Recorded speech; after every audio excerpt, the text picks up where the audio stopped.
the name family gets tossed around quite a bit. And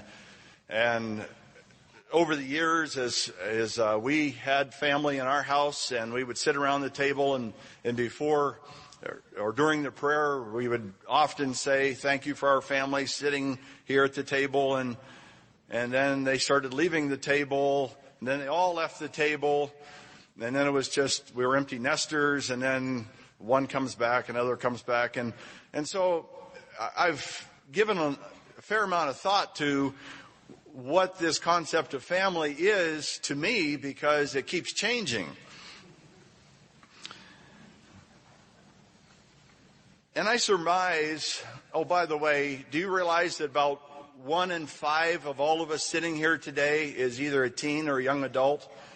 Based on the numbers and what I've seen at the various activities, my calculation is about 1 in 5 of you are either teen or young adult. And that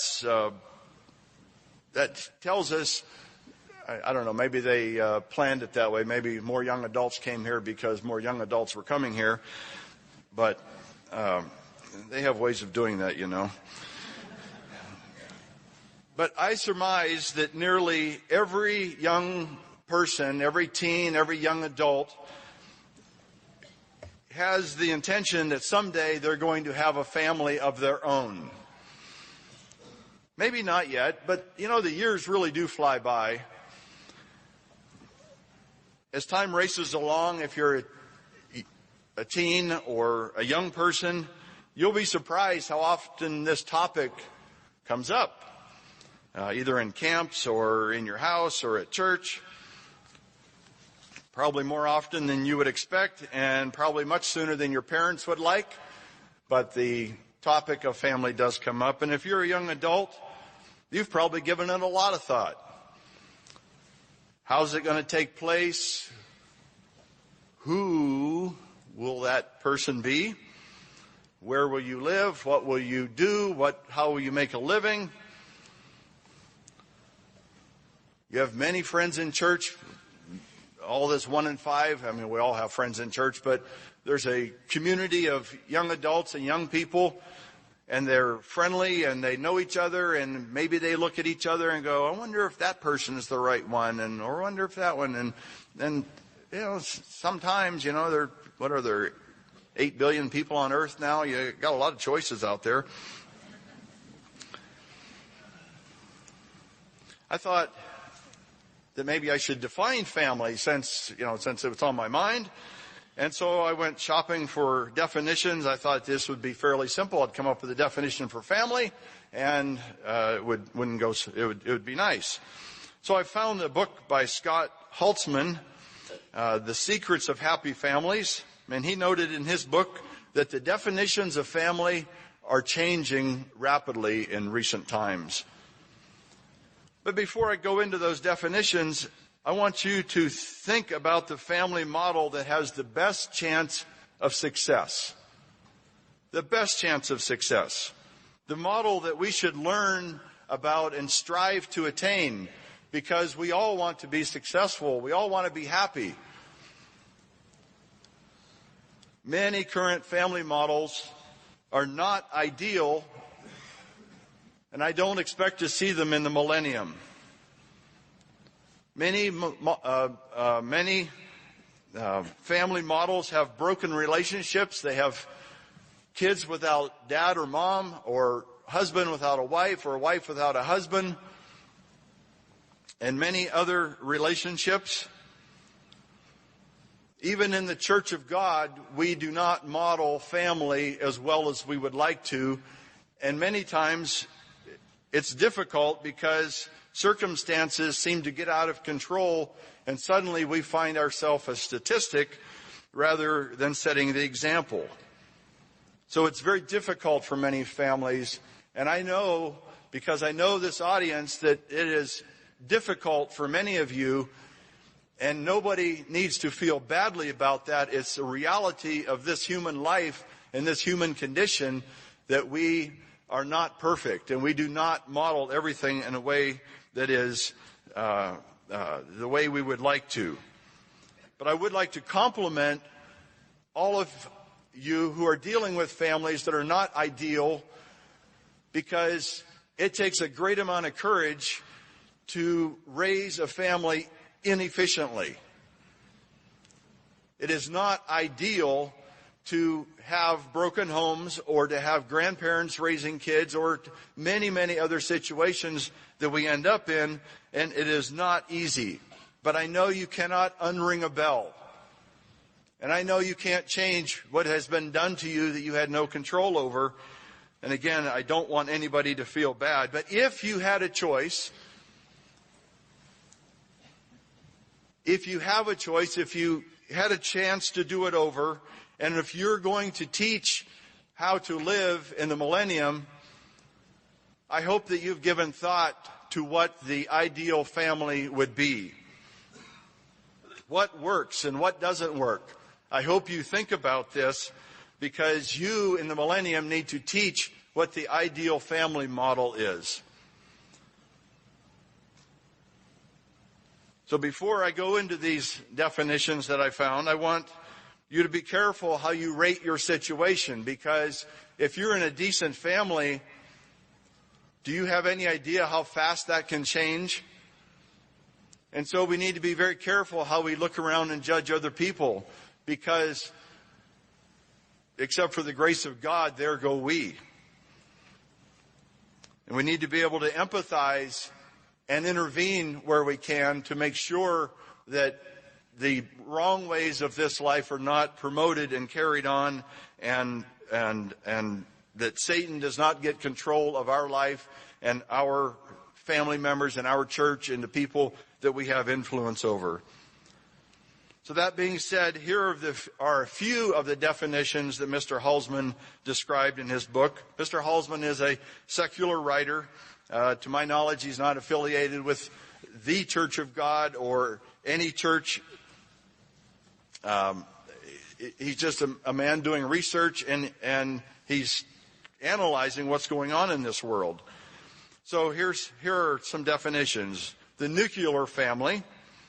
This is where you have parents, a father, a mother, a married couple, and their biological children living and functioning together.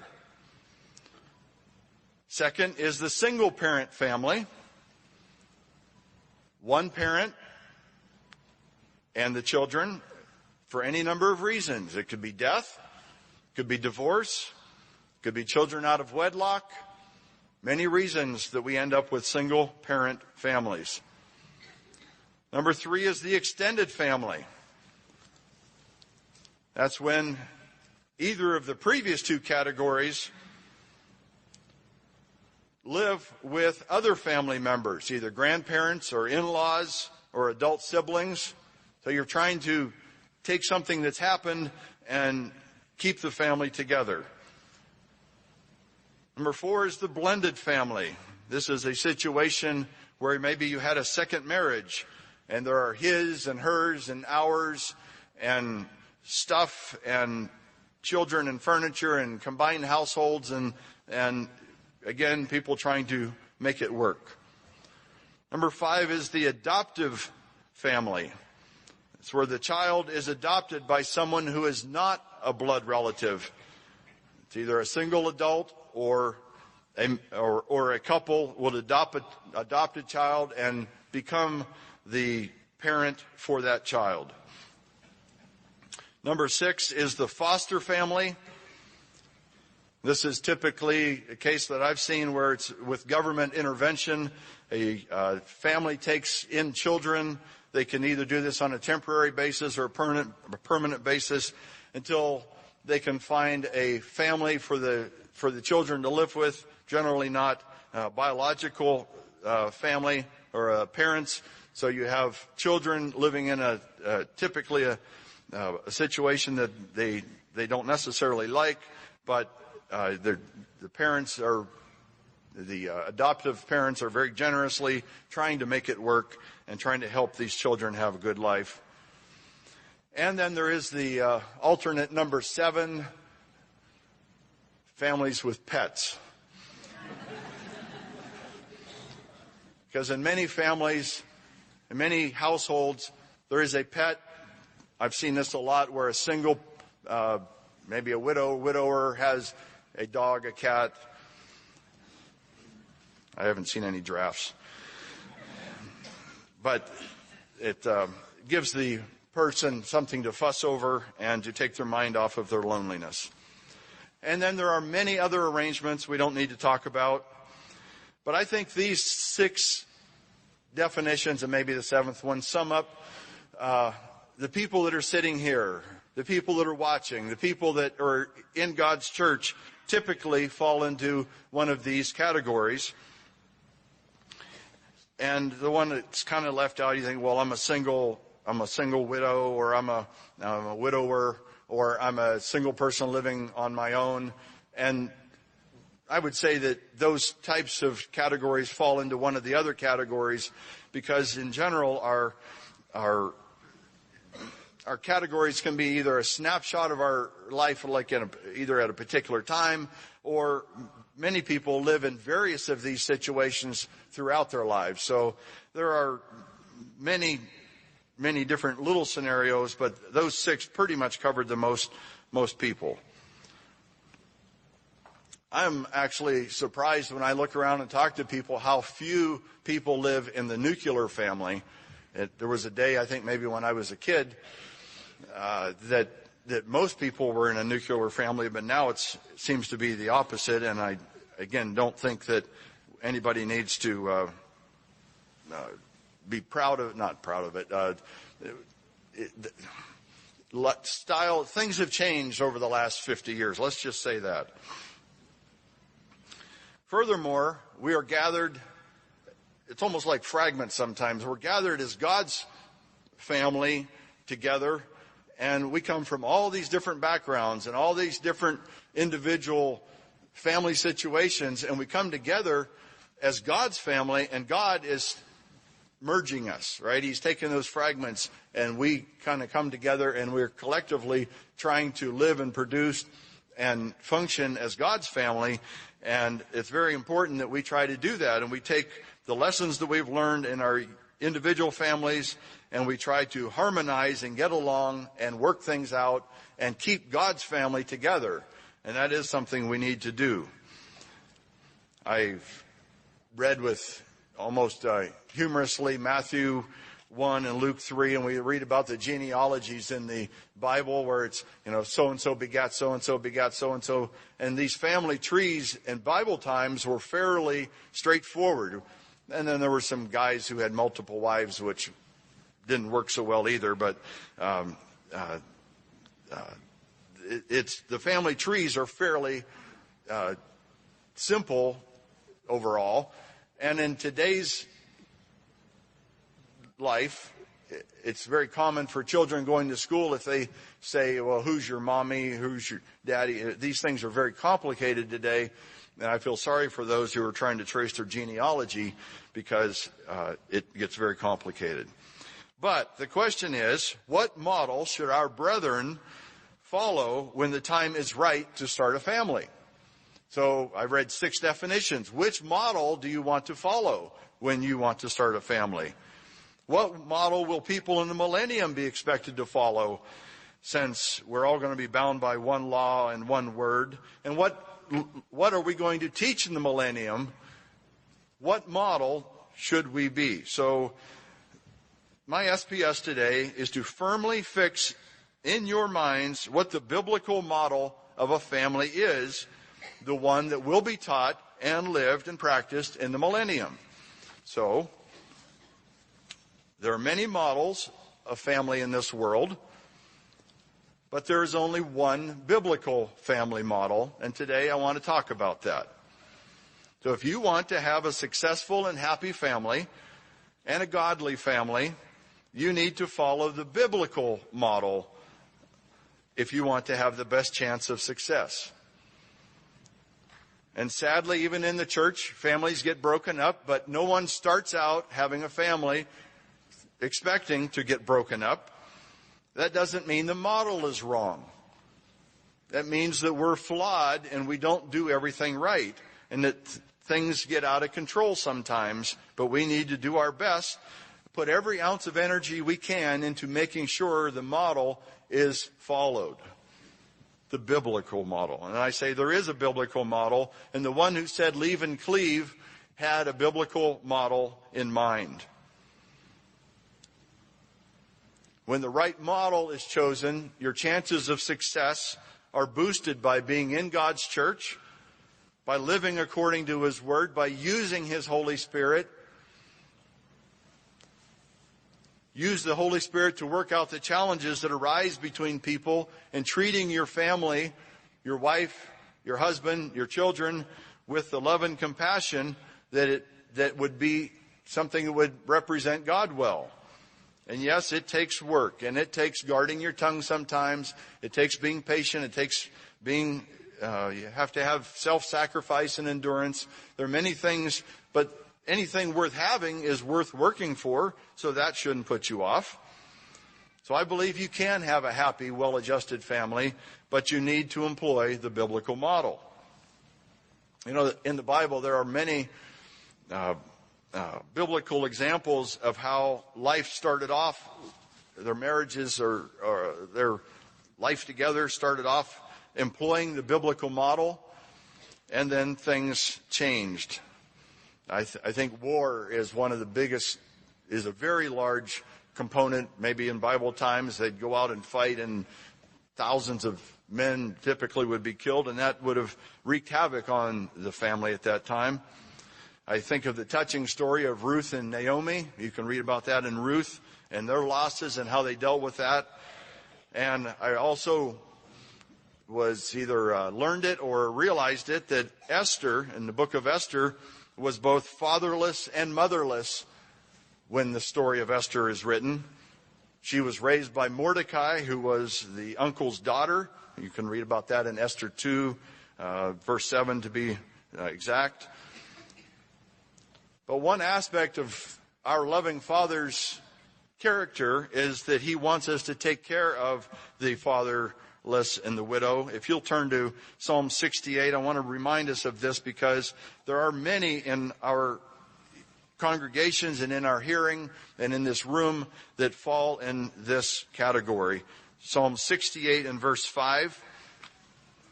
Psalm 68, 5. Says, a father to the fatherless, a defender of the widows is God in His holy habitation. God sets the solitary in families. And even if they're not in a physical family, when they come together, when the widows and fatherless come together into our midst, they need to feel like family, and they need to look forward to coming together with us because they are treated well, they're treated like family, they're given respect. God sets the solitary in families. He brings out those who are bound into prosperity. And sometimes you do feel bound when you're alone. You feel trapped. And so you're probably familiar with James 1:27, that pure and undefiled religion is to visit the fatherless and the widow in their time of trouble. So God's ideal or God's intent is that if people are not in a family, then they need to be taken care of, and most often that's by other families. As with most things in the Bible, it's when you're trying to prove and go through a topic, it's here a little, there a little, line upon line.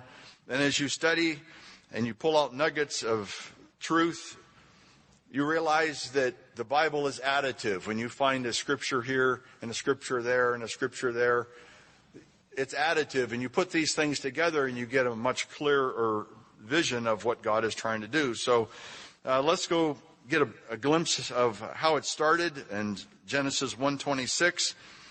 Genesis 1:26, not an unfamiliar verse.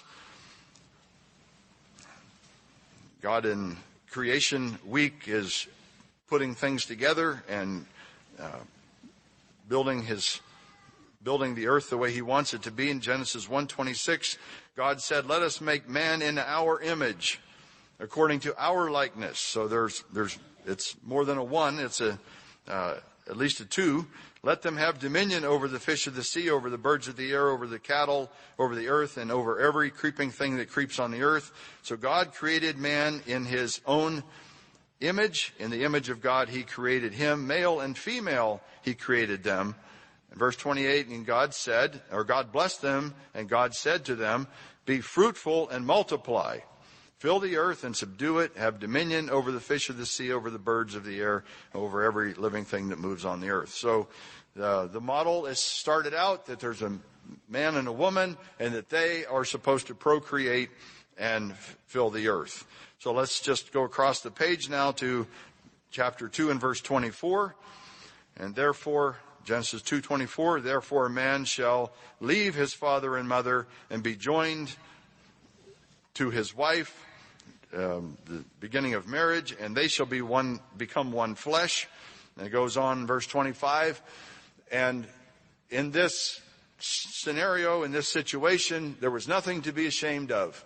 There was a man and a wife, and they were the beginning of the biblical model.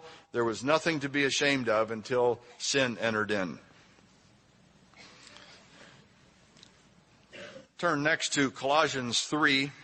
This is about as succinct as a definition as I can find,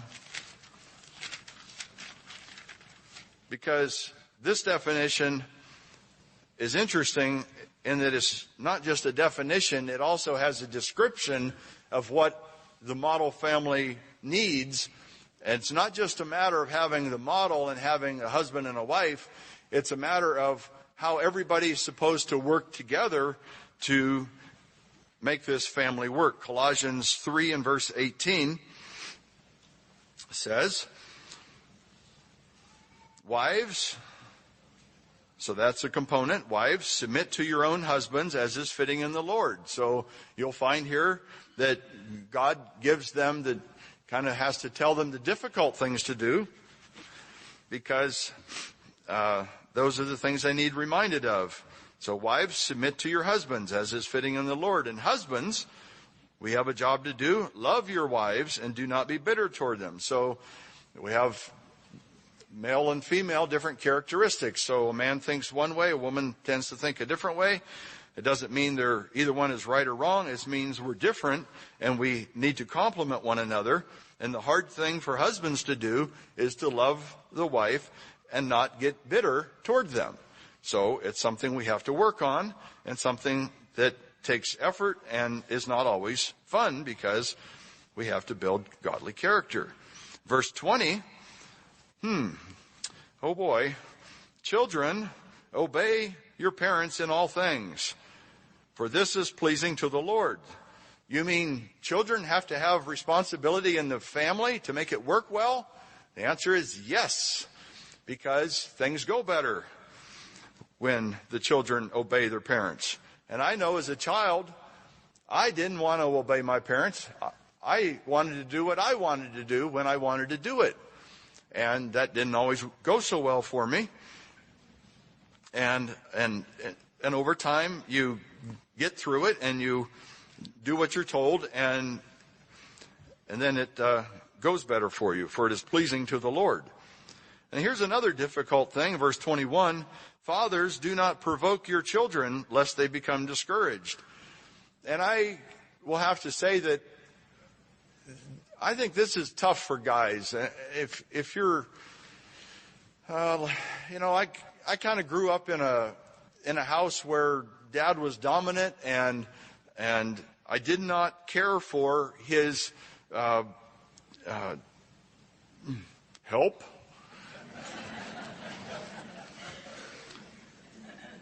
And I do think I was discouraged, and we were trying to get it right. The family model was there. But it is easy for a father to, I'll say, nitpick. You want to say it once and don't want to say it again. And where the women or the wife tends to be more, she can say things 10 times and then dad wants to say it once. Pick up your whatever. And so fathers have to be careful as part of the family model not to wreck it because by provoking their children. Because if the children get out of if they become discouraged, then everybody's upset. So each part of the family has a challenging responsibility. You can turn over to Ephesians 4, and we'll touch on a different part of it. Ephesians 6, verse 1 to 4, Ephesians 6. Everyone has to put in good effort. The father has to do his part, the mother has to do his part, and the children have to do their part. Again, if there's an imperfection, if there's a problem, it's not a problem with the model, it's a problem with those in the family and the way that we want to be selfishly do what we want to do. We don't want to pick up our responsibilities and carry our burden the way we're supposed to. But God the Father and Jesus Christ set the example for us. They're in perfect unity, and we can look to them and see how things should be done in unity, and we can try to emulate that and make sure that we're trying to do our best to live in a household in unity. Ephesians 6, as soon as I get there, Ephesians 6 and verse 1 says, children, I'm not picking on children today, it's in the Bible, we can read it. Children, obey your parents in the Lord, for this is right. Honor your father and mother. And notice, children, this is a very important thing that you really, really need to remember. When you don't want to obey your parents because you just feel grouchy, that there's a reason that we do this. Honor your father and mother, which is the first commandment with promise, that it may be well with you and you may live long on the earth. So the fifth commandment is the first commandment with promise, and that it can be well with you. Things go better when we obey our parents. And again, we're reminded, and you fathers, do not provoke your children to wrath, but bring them up in the training and admonition of the Lord. So the male should be taking on the responsibility of teaching, bringing the children up in the admonition of the Lord. That's not always easy. We would much rather be a couch potato or go do our own thing and go to our man cave. But we need to be involved with the children and taking care of them and teaching them. How can you get to the point where Colossians 3 or Ephesians 6, how can you get to the point where this is going to work? This doesn't come naturally. So turn back to Deuteronomy 11. I choose Deuteronomy 11 because so many people use Deuteronomy 6, but I'll use Deuteronomy 11 because I'm different. Deuteronomy 11 and verse 18. Deuteronomy 11:18. It's on page 192 in my Bible. Deuteronomy 11, verse 18. Therefore you shall lay up these words of mine in your heart and in your soul. So it has to be in the parents' mind and heart. If it's not there, you're going to have a hard time passing it on. Lay up these words of mine in your heart and in your soul, and bind them as a sign on your hand, that they may be as frontlets between your eyes, meaning it has to be at the forefront of your mind. It has to be something that you think about, that is a part of you, it's a way of life for you. Verse 19, you shall teach them to your children, speaking of them when you sit in your house, when you walk by the way, when you lie down, and when you rise up. So talking about God's way of life, looking at the flower as you walk by, looking at the three sisters out there with snow on them. And it's like, how did that happen? How come it's only snow on the upper part? How come there's no snow down below? It's like it's not like you sit down. Yes, you can sit down and we will now have a Bible study. Like you can study about God walking through the yard, walking to church, looking at pictures, whatever it might be, but it's a way of life of teaching the children and speaking to them when you sit down, when you walk, when you lie down, when you rise up. And you shall write them on your doorpost of your house. We typically don't do that because you're not supposed to touch the paint. But I can see lots of refrigerators that have commandments on them. There are plaques around the house. They're things that say this household keeps God's commandments. That your days and the days of your children may be multiplied in the land which the Lord swore to your fathers to give them, like the days of the heavens above the earth. For if you carefully keep all these commandments which I command you to do, to love the Lord your God, to walk in all his ways, and to hold fast to him. So if you do all these things, I love the if-thens in the Bible. If you do all these things, then the Lord will drive out all these nations from before you, and you will dispossess greater and mightier nations than yourselves. So they were going into the promised land, and we read this and we go, oh, that just applied to them. What's God going to do for us if we keep these things?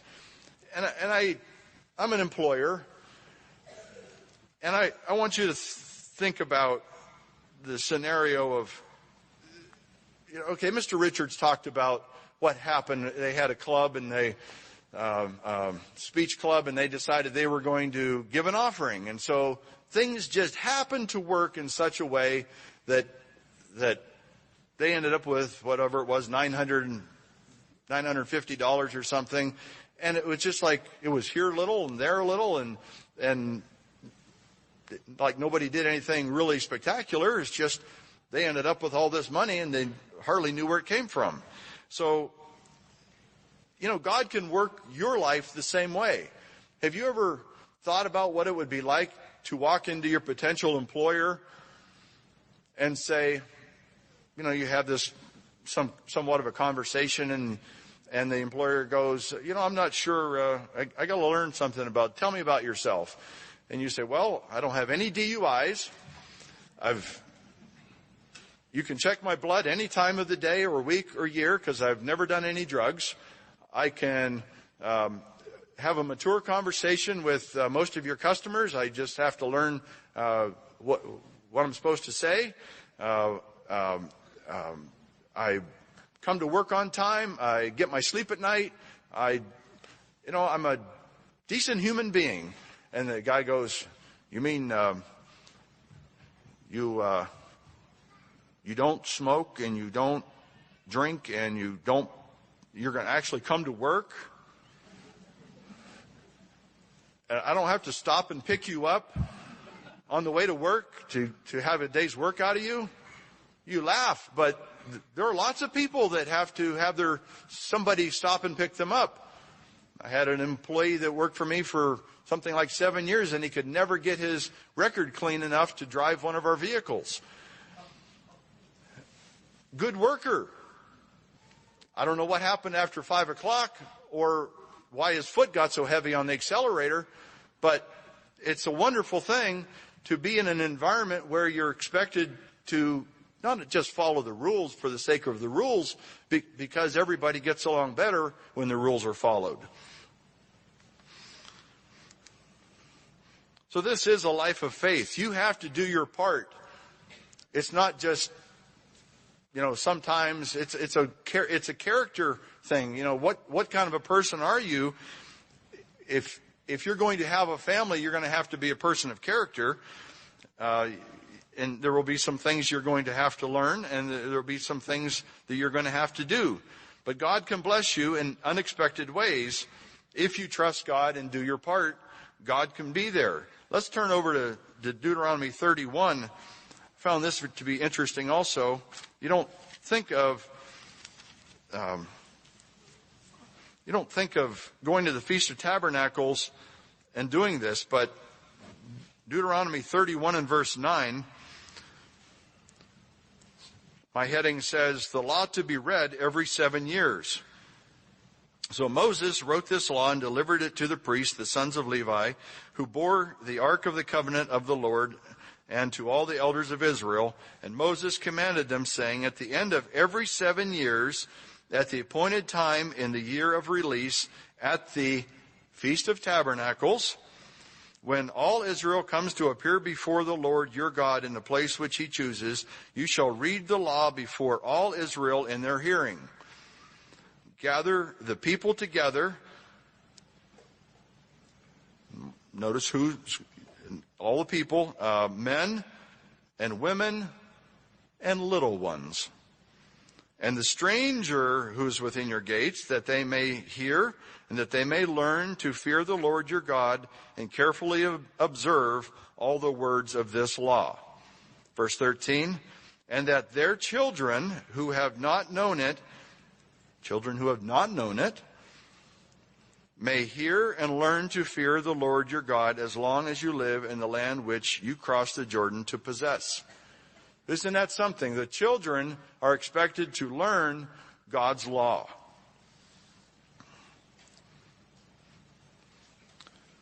So if I can help young people think ahead, because young people typically want to have a family, you have the opportunity to do good things in this life, good things that life has to offer you, and you do it within God's law, and you do it under the watchful eyes of your parents and godly friends, the church, camp activities and such things as this, and people who love you for what you are and hope that and trust that you're going to grow into upstanding adults.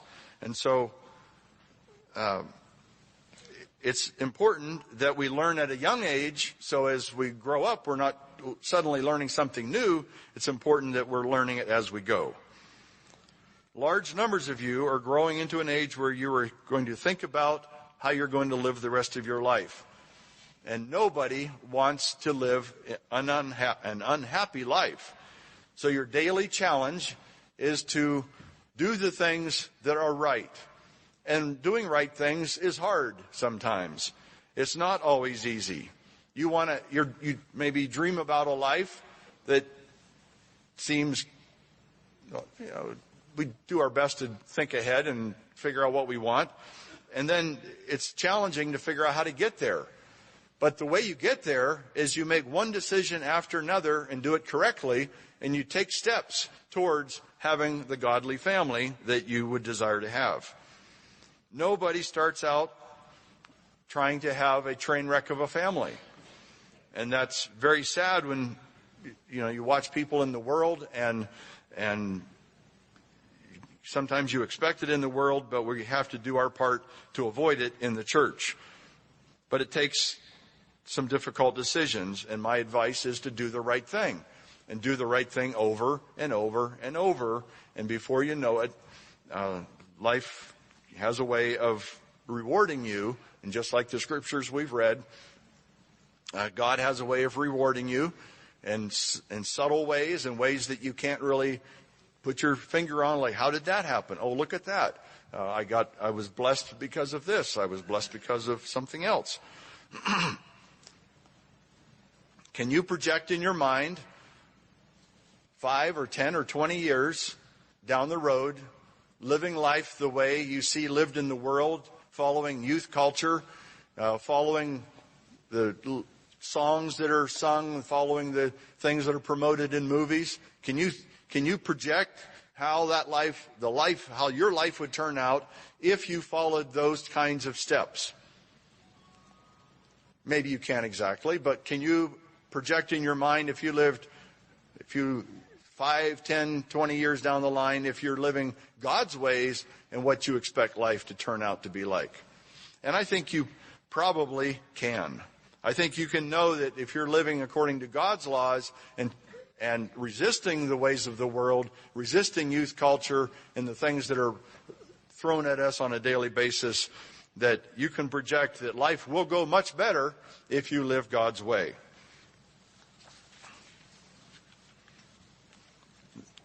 There are many scriptures that give you hints of how to have a biblically godly family, how to build the family model in a biblical way. I just want to throw out some scriptures towards you. I don't expect you to look them up right now. You're pretty familiar with them. Proverbs 18:22. He who finds a wife finds a good thing. 1 Corinthians 7:2. Let each man have his own wife, and let each woman have her own husband. 2 Corinthians 6:14. Do not be unequally yoked with unbelievers. because it's not the biblical family model.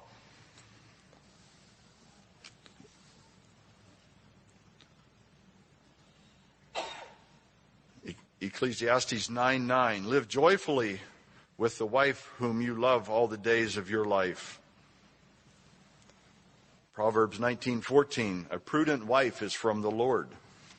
And Psalm 31 is a wonderful chapter to read as you're thinking about what the qualities either of a woman or what you're looking for in a wife, or as a woman, what you're trying to become as a wife. Proverbs 5:18, rejoice with the wife of your youth. Many wonderful biblical passages that remind us how to build the family model in a way that works. It's not just knowing the model. It's like, okay, it's husband, wife, kids. It's a matter of everybody doing their part. Husband doing his part, wife doing her part, children doing their part. Sometimes I think life feels like you're walking through a minefield. Mines are what they, like little bombs they plant in the ground. And so you can't see them and you're walking along, boom, you step, you blow your leg off or whatever. And it feels like if you're living the way the world lives and you're following youth culture, I think it is a life of landmines, because you don't expect to have yourself blown up, but suddenly you do something and it backfires and you find yourself in jail, or you find yourself hurt or broken or in some way torn up.